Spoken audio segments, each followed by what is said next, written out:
Hi friends, ನಮಸ್ತೆ ಎಲ್ರಿಗೂ. ನಾನು ನಿಮ್ಮ ಪ್ರೀತಿಯ ರೂಪ. ಫ್ರೆಂಡ್ಸ್, ಇದು ಏನು ವ್ಲಾಗ್ ಸ್ಟಾರ್ಟ್ ಮಾಡ್ತಾ ಇದ್ದಂಗೆ ಹಾಗಲಕಾಯಿ ತೋರಿಸ್ತಾ ಇದ್ದೀರಾ ಅಂತ ಇದ್ದೀರಾ. ಸೊ ಹಾಗಲಕಾಯಿಯಿಂದ ನಾನೊಂದು ಇಲ್ಲಿ ಸ್ಪೆಷಲ್ ಟೇಸ್ಟಿಯಾಗಿರೋ ರೆಸಿಪಿ ಮಾಡ್ತಾಯಿದ್ದೀನಿ. ಬನ್ನಿ ಅದು ಯಾವ ರೀತಿ ಮಾಡೋದು ಅಂತ ತೋರಿಸ್ತೀನಿ. ಇಲ್ಲಿ ಇವತ್ತು ಶುಕ್ರವಾರ ಆಗಿರೋದ್ರಿಂದ ನಮ್ಮ ಮೊಸಳೆ ಹೊಸಳ್ಳಿ ಹಾಸನ ಜಿಲ್ಲೆ ಹಾಸನ ತಾಲೂಕು ಮೊಸಳೆ ಹೊಸಳ್ಳಿನಲ್ಲಿ ಸಂತೆ ಮಾಡ್ತಾರೆ. ಸೊ ಸಂತೆ ಅಂದರೆ ಮಾರ್ಕೆಟ್ ಗೊತ್ತಲ್ವಾ.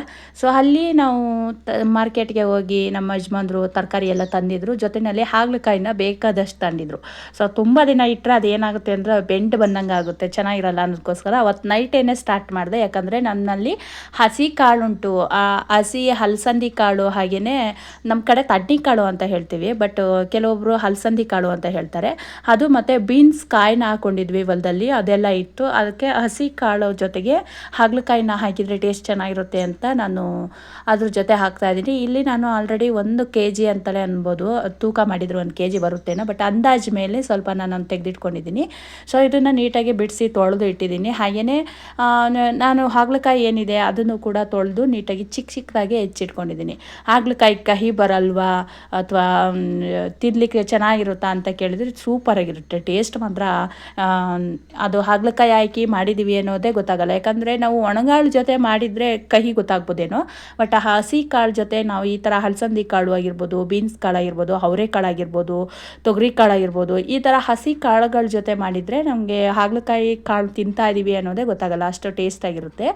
ಹಾಗೆ ಚೆನ್ನಾಗೂ ಕೂಡ ಇರುತ್ತೆ ಹಾಗಲಕಾಯಿಯಿಂದ. ಮತ್ತು ಹಾಗಲಕಾಯಿ ಬೆನಿಫಿಟ್ಸ್ ಏನಂದರೆ ಆರೋಗ್ಯಕ್ಕೆ ತುಂಬಾ ಒಳ್ಳೆಯದು. ಇದನ್ನು ಜ್ಯೂಸ್ ಮಾಡಿಕೊಂಡು ಕೂಡ ಕುಡಿಯೋರು ಕುಡಿತಾರೆ, ಇದನ್ನೇ ಸಪ್ರೇಟ್ ಪಲ್ಯ ಮಾಡ್ಕೊಂಡು ತಿನ್ನೋರು ತಿಂತಾರೆ. ಸೊ ಕೆಲವೊಬ್ಬರು ಅದರಲ್ಲಂತೂ ಮಕ್ಕಳಂತೂ ಮುಟ್ಟೋದೇ ಇಲ್ಲ. ಈಗ ಹಾಗಲಕಾಯಿ ಅಂದ ತಕ್ಷಣ ಅವರು ಕಹಿ ಬಾಯಲ್ಲಿ ಬರುತ್ತಾ ಇಲ್ಲ, ಅವರ ಮುಖದಲ್ಲೇ ಕಹಿ ಅನುಭವ ತೋರಿಸೇ ಬಿಡ್ತಾರೆ. ಸೊ ಅದಕ್ಕೋಸ್ಕರ ನಾನು ಈ ಥರ ಮಾಡಿದರೆ ಎಲ್ಲರೂ ತಿನ್ನುತ್ತಾರೆ ಅನ್ನೋದಕ್ಕೋಸ್ಕರ ನಾನು ಇಲ್ಲಿ ಸ್ವಲ್ಪ ಹಲಸಂದಿ ಕಾಳು ಜೊತೆ 1 2ರಿಂದ 3 ಹಾಗಲಕಾಯಿನ ಚೆನ್ನಾಗಿ ತೊಳೆದು ಅದನ್ನು ಚಿಕ್ಕದಾಗಿ ಹೆಚ್ಚಿ ಈ ಥರ ನೀರು ಕುಕ್ಕರ್ನಲ್ಲೇ ಹಾಕ್ತಾಯಿದ್ದೀನಿ. ಅದು ಮುಳುಗೋವಷ್ಟು ನೀರಿದ್ರೆ ಸಾಕು, ಜಾಸ್ತಿ ನೀರು ಹಾಕೋ ಅವಶ್ಯಕತೆ ಇಲ್ಲ. ನೀವೇನಾದರೂ ಇದ್ರದ್ದೇ ಸಾಂಬಾರು ಮಾಡ್ತೀನಿ ಅಂದರೆ ಸ್ವಲ್ಪ ನೀರು ಜಾಸ್ತಿ ಹಾಕ್ಕೋಬೋದು. ನಾನಿಲ್ಲಿ ಸಾಂಬಾರು ಮಾಡ್ತಾಯಿಲ್ಲ, ಬರೀ ಕಾಳು ಅಷ್ಟೇ ಮಾಡ್ತಾಯಿದ್ದೀನಿ. ಸೊ ಅದಕ್ಕೋಸ್ಕರ ರುಚಿಗೆ ಎಷ್ಟು ಬೇಕೋ ಅಷ್ಟು ಉಪ್ಪು ಹಾಕ್ಕೊಂಡು ಕುಕ್ಕರ್ ಮುಚ್ಚಳ ಮುಚ್ಚಿ 2 ವಿಷಲ್ ಕೂಗಿಸ್ಕೊಳ್ಳೋಣ. ಸೊ ನಂತರ ಒಂದು ಬಾಣಲಿನ ಇಟ್ಟು ಆ ಬಾಣಲಿಗೆ ಸ್ವಲ್ಪ ಕಾದ ನಂತರ ಎಣ್ಣೆನ ಹಾಕ್ಕೊಳ್ಬೇಕು. ಸ್ವಲ್ಪ ಒಂದು 2ರಿಂದ 3 ಟೀ ಸ್ಪೂನಷ್ಟು ಹಾಕ್ಕೊಂಡ್ರೆ ಸಾಕು. ಸೊ ನಂತರ ಸ್ವಲ್ಪ ಸಾಸಿವೆ, ಹಾಗೆ ಸ್ವಲ್ಪ ಜೀರಿಗೆನೂ ಕೂಡ ಆ್ಯಡ್ ಮಾಡ್ತಾಯಿದ್ದೀನಿ. ನಂತರ ಕರ್ಬೇವಿನ ಸೊಪ್ಪು ಹಾಕುವಾಗ ಒಂದು ಸ್ವಲ್ಪ ಹಿಂದೆ ಜರಿಗೆ ಹಾಕ್ಕೊಳ್ಳಿ, ಇಲ್ಲ ನೀವು ಮುಂದೆ ಹಾಕ್ಕೊಂಡ್ರೆ ಒಗ್ಗರಣೆ ಬರೀ ಬಾಣಲಿಲಲ್ಲ ನಿಮ್ಮ ಮುಖದ ಮೇಲೂ ಕೂಡ ಆರುತ್ತೆ, ಅದಕ್ಕೋಸ್ಕರ ಸ್ವಲ್ಪ ಹಿಂದೆ ಇರಿ. ಹಾಗೆಯೇ ಹಸಿರು ಮೆಣಸಿನ್ಕಾಯಿ ಹಾಗೆ ಈರುಳ್ಳಿ ಕೂಡ ಉದ್ದುದ್ದ ಹೆಚ್ಚಿಟ್ಕೊಂಡಿದ್ದೀನಿ. ಇದೆಲ್ಲ ಹೊಂಬಣ್ಣ ಬರೋ ತನಕ ಫ್ರೈ ಮಾಡ್ಕೊಬೇಕು. ನಿಮಗೆ ಶುಂಠಿ ಬೆಳ್ಳುಳ್ಳಿ ಪೇಸ್ಟ್ ಇದ್ದರೆ ಹಾಕ್ಕೊಬೋದು, ಇಲ್ಲ ಅಂದರೆ ಬೇಡ, ಬಟ್ ಹಾಕ್ಕೊಂಡ್ರೆ ಇನ್ನೂ ಟೇಸ್ಟ್ ಚೆನ್ನಾಗಿರುತ್ತೆ. ಸೊ ನಂತರ ಇದೆಲ್ಲ ಚೇಂಜ್ ಆಗೋ ತನಕ, ಕಲರ್ ಚೇಂಜ್ ಆಗೋ ತನಕ ಫ್ರೈ ಮಾಡ್ಕೊಬೇಕು ಚೆನ್ನಾಗಿ. ಹಾಗಲಕಾಯಿಯಿಂದ ನಮಗೆ ಏನೆಲ್ಲ ಆರೋಗ್ಯ ಬೆನಿಫಿಟ್ಸ್ ಇದೆ ಅನ್ನೋದನ್ನು ನೀವು ಗೂಗಲಲ್ಲಿ ಸರ್ಚ್ ಮಾಡಿದರೆ ಗೊತ್ತಾಗುತ್ತೆ. ಇಲ್ಲ ಕೆಲವೊಬ್ಬರು ಅದರ ಬೆನಿಫಿಟ್ಸ್ನ ವಯಸ್ಸಾದವ್ರು ಕೇಳಿದರೆ ಚೆನ್ನಾಗಿ ಹೇಳ್ತಾರೆ. ಈಗಲಿನ ಜನ್ರೇಷನ್ಗೆ ಹಾಗಲಕಾಯಿ ಬೆನಿಫಿಟ್ಸ್ ಹೇಳಿ ಅಂದರೆ ಎಂಥವ್ರು ಕೂಡ ಹೇಳ್ತಾರೆ, ಬಟ್ ತಿನ್ನಲಿಕ್ಕೆ ಹಿಂದೆ ಮುಂದೆ ನೋಡ್ತಾರೆ. ಸೊ ಈಗ ಕುಕ್ಕರ್ ಮುಚ್ಚಳ ಎಲ್ಲ ತೆಗೆದು ಅದರದ್ದು ರಸ ಏನಿದೆ ಅದೆಲ್ಲ ಒಂದು ಕಡೆ ಸೋಸಿ ತೆಗೆದಿಟ್ಟೆ ಬೇರೆ ಸೈಡ್ ಮಾಡಿದ್ದೀನಿ. ಸೊ ಈ ಕಡೆ ಒಗ್ಗರಣೆ ಎಲ್ಲ ಆಗ್ತಾ ಇದೆಯಲ್ವ.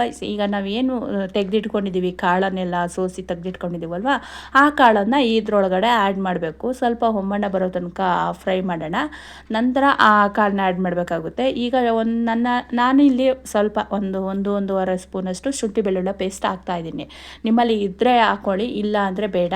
ಬಟ್ ಒಗ್ಗರಣೆ ಮಾಡುವಾಗ ಬೆಳ್ಳುಳ್ಳಿನೇ ಜಜ್ಜಿ ಹಾಕ್ಕೊಂಡ್ರೂ ಆಗುತ್ತೆ, ಶುಂಠಿನೇ ಹಾಕಬೇಕು ಅಂತ ಏನಿಲ್ಲ. ಸೊ ಇದೆಲ್ಲ ಹಾಕಿದ ಮೇಲೆ ಸ್ವಲ್ಪ ಹಸಿ ವಾಸನೆ ಹೋಗೋ ತನಕ ಫ್ರೈ ಮಾಡ್ಕೊಳ್ಳೋಣ. ಆಮೇಲೆ ನಾವೇನು ಬಸ್ತೆ ತೆಗೆದಿಟ್ಕೊಂಡಿದ್ವಿ ಕಾಳನ್ನ ಬೇಯಿಸಿ, ಆ ಕಾಳನ್ನ ಇದ್ರೊಳಗಡೆ ಆ್ಯಡ್ ಮಾಡ್ತಾಯಿದ್ದೀನಿ. ಸೊ ಸ್ವಲ್ಪ ದೊಡ್ಡ ಪಾತ್ರೆ ಇದ್ದರೆ ಚೆನ್ನಾಗಿರುತ್ತೆ. ನಾನು ಇಲ್ಲಿ ಸ್ವಲ್ಪ ಚಿಕ್ಕದಾಗೋಯ್ತು, ಕಾಳು ಜಾಸ್ತಿ ಆಯಿತು, ಪಾತ್ರೆ ಚಿಕ್ಕದಾಗೋಯ್ತು. ಸೊ ಇಲ್ಲಿ ಒಂದು ಹೋಲ್ಡ್ ಅಂದರೆ ತೆಂಗಿನ ತುರಿನ ಎಷ್ಟು ಹಾಕ್ತೀವೋ ಅಷ್ಟು ಟೇಸ್ಟ್ ಇರುತ್ತೆ. ಒಂದು ಭಾಗ ಇರುತ್ತಲ್ವ ತೆಂಗಿನಕಾಯಿನಲ್ಲಿ, ಒಂದು ಭಾಗ, ಒಂದು ಭಾಗ ಪೂರ್ತಿ ನಾನು ತುರಿದು ಹಾಕ್ಕೊತಾ ಇದ್ದೀನಿ. ಇಷ್ಟೆಲ್ಲ ಹಾಕೊಂಡ ಮೇಲೆ ನೀವು ನೀಟಾಗಿ ಕೆಳಗಡೆ ಚೆಲ್ಲದೆ ಇರೋ ಥರ ಮಿಕ್ಸ್ ಮಾಡ್ಕೊಬೇಕು. ನೀವು ದೊಡ್ಡದಾಗಿರೋ ತಳ ಅಗಲ ಇರೋವಂಥ ಪಾತ್ರೆನ ತಗೊಂಡ್ರೆ ಮಿಕ್ಸ್ ಮಾಡಲಿಕ್ಕೆ ಚೆನ್ನಾಗುತ್ತೆ. ನಾನು ಇಲ್ಲಿ ಚಿಕ್ಕದಾಗ್ಬಿಡ್ತು, ಸೊ ಅದಕ್ಕೋಸ್ಕರ ನೋಡ್ಕೊಂಡು ನಿಧಾನಕ್ಕೆ ಮಿಕ್ಸ್ ಮಾಡ್ಕೊತಾ ಇದ್ದೀನಿ. ಸೊ ಇದೆಲ್ಲ ಮಿಕ್ಸ್ ಆದಮೇಲೆ ನೀಟಾಗಿ ಒಂದು 2 ನಿಮಿಷಗಳ ಕಾಲ ಆ ಕಾಯ್ದೇನಿದೆ ರಸ ಎಲ್ಲ ಇಳ್ಕೊಳ್ಳೋ ತನಕ ಕಾಳಿನಲ್ಲಿ ಬೇಯಿಸ್ಕೊಬೇಕು. ಸೊ ನಂತರ ತುಂಬ ಹೊತ್ತು ಏನು ಬಿಡೋ ಅವಶ್ಯಕತೆ ಇರಲ್ಲ. ನಂತರ ಒಂದು ಪ್ಲೇಟ್ಗೆ ಸರ್ವ್ ಮಾಡಿಕೊಂಡು ಆರಾಮ್ಸೆ ತಿನ್ಬೋದು. ಮಕ್ಕಳಾಗಿರ್ಬೋದು, ವಯಸ್ಸಾಗಿರ್ಬೋದು, ವಯಸ್ಸಿನವರಾಗಿರ್ಬೋದು, ಯಾರಾದರೂ ಕೂಡ, ಅಥವಾ ಇದನ್ನು ಊಟಕ್ಕೆ ಸೈಡ್ಸ್ ಕೂಡ ನಂಚ್ಕೊಂಡು ತಿನ್ಬೋದು, ಚೆನ್ನಾಗಿರುತ್ತೆ. ಸೊ ಒಂದ್ಸಲ ಟ್ರೈ ಮಾಡಿ ನೋಡಿ, ನೀವೇ ಹೇಳ್ತೀರಾ ಕಾಳು ಯಾವ ರೀತಿ ಬಂದಿತ್ತು ಅಂತ. ನಾವು ಮಾಡೋವಂಥ ಟೇಸ್ಟಲ್ಲಿ ಕೂಡ ಹೆಲ್ತಿ ಬೆನಿಫಿಟ್ಸ್ ಕೂಡ ಇದೆ. ದಯವಿಟ್ಟು ಒಂದ್ಸಲ ಟ್ರೈ ಮಾಡಿ ಅಂತ ಹೇಳ್ತಾ ಥ್ಯಾಂಕ್ ಯು ಸೋ ಮಚ್. ಹಾಗೆ ಲೈಕ್ ಆ್ಯಂಡ್ ಶೇರ್, ಕಮೆಂಟ್, ಹಾಗೆ ಸಬ್ಸ್ಕ್ರೈಬ್ ಮಾಡಿ.